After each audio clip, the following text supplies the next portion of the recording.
اللهم صل على محمد وآل محمد. اللهم صل على محمد وآل محمد. باللہ من الشیطان اللعین الرجیم. بسم اللہ الرحمن الرحیم. ان الدین عند اللہ الاسلام. بے شک اللہ کے نزدیک پسندیدہ دین دین اسلام ہے. ناظرین محترم، دین اور ماڈرنزم کے موضوع پر آج یہ دوسرا درس امام علی علیہ السلام غرر الحکم میں دین کی تعریف میں ارشاد فرماتے ہیں الدین نور. یہ دو کلمات ہیں جن کا مفہوم نہایت ہی وسیع ہے، لیکن ہم اپنے موضوع سے ریلیٹڈ جو مفہوم بنتا ہے اس کو لیے موضوع کو آگے کی جانب بڑھانے کی کوشش کریں گے. اب دین نور، دین نور ہے اور نور کا کام جو ہے تاریکی کو مٹانا ہے. اب تاریکی دو طرح کی ہے، جہل اور گمراہی کی. اب دین کا کمال یہ ہے کہ جہل اور گمراہی دونوں کی تاریکی کو مٹا دیتا ہے، جبکہ علم جو ہے صرف جہل کی تاریکی کو ختم کر سکتا ہے، اور گمراہی کی تاریکی علم تبھی ختم کر سکتا ہے کہ جب علم کا حصول دینی تربیت کے ساتھ ہو.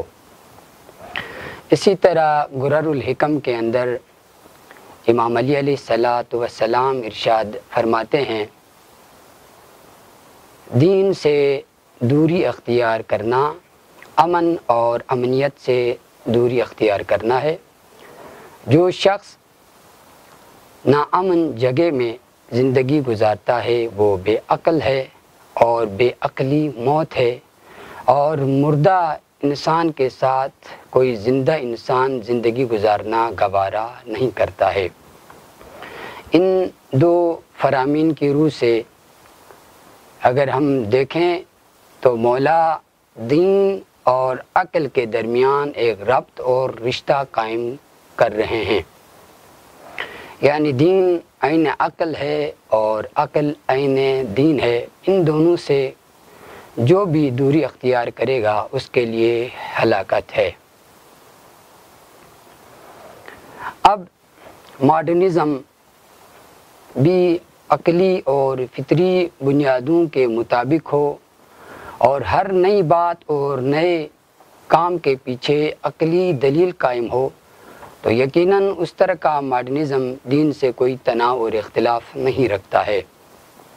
لیکن پچھلے درس میں ہم نے ایک سوال یہ اٹھایا تھا کہ مغربی اور یورپی دانشوروں نے اپنے مفادات اور دینی اقدار و ویلیوز کو ترویج دینے کے لیے کس طرح سے کام کیا.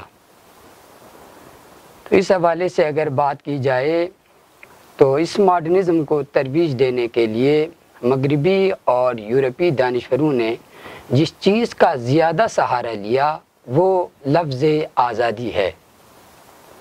انہوں نے اپنی تحریک کا باقاعدہ آغاز آزادی اور انسانی حقوق کے نام سے ہی کیا.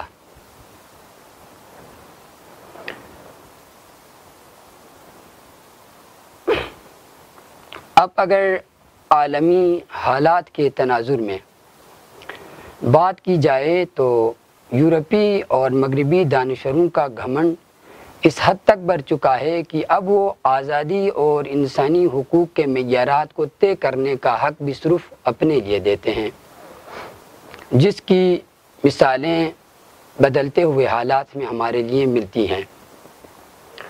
وہ اپنے مخالف ملکوں میں جو بھی تحریک اٹھتی ہیں اس کا ساتھ دیتے ہیں اور اس گروہ کو آزادی پسند اور حقوق پسند قرار دے کر ان کی آواز بننے کی کوشش کرتے ہیں. اسی طرح آپ اخلاقی اقدار کی جنگ میں آ جائیے. اگر کسی مسلمان ملک میں بعض خواتین اسلامی حجاب اور عفت کے مقابلے میں سڑک پر آ جاتی ہیں تو وہ جلدی یہ کہہ دیتے ہیں کہ انہیں اس چیز کی پرمیشن ملنی چاہیے، کیونکہ ہر انسان کو اپنی مرضی کے مطابق زندگی گزارنے کا حق حاصل ہے۔ یعنی آزادی اور انسانی حقوق اب مغرب اور یورپ کی بنائی ہوئی ایک فٹ بال گیند بن گئی ہیں۔ وہ جب چاہیں کک مار سکتے ہیں اور جب چاہیں روک سکتے ہیں۔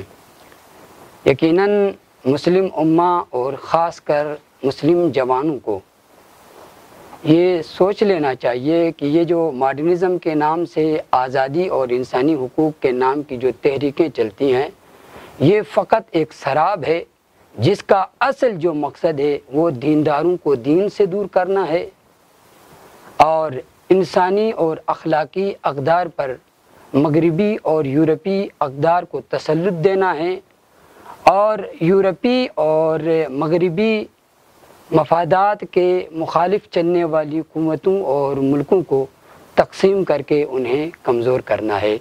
ان کا آزادی اور انسانی حقوق سے کوئی دور تک کا بھی رشتہ نہیں ہے۔ وآخر دعوانا ان الحمد للہ رب العالمین۔ اللهم صل على محمد وآل محمد اللهم صل على محمد وآل محمد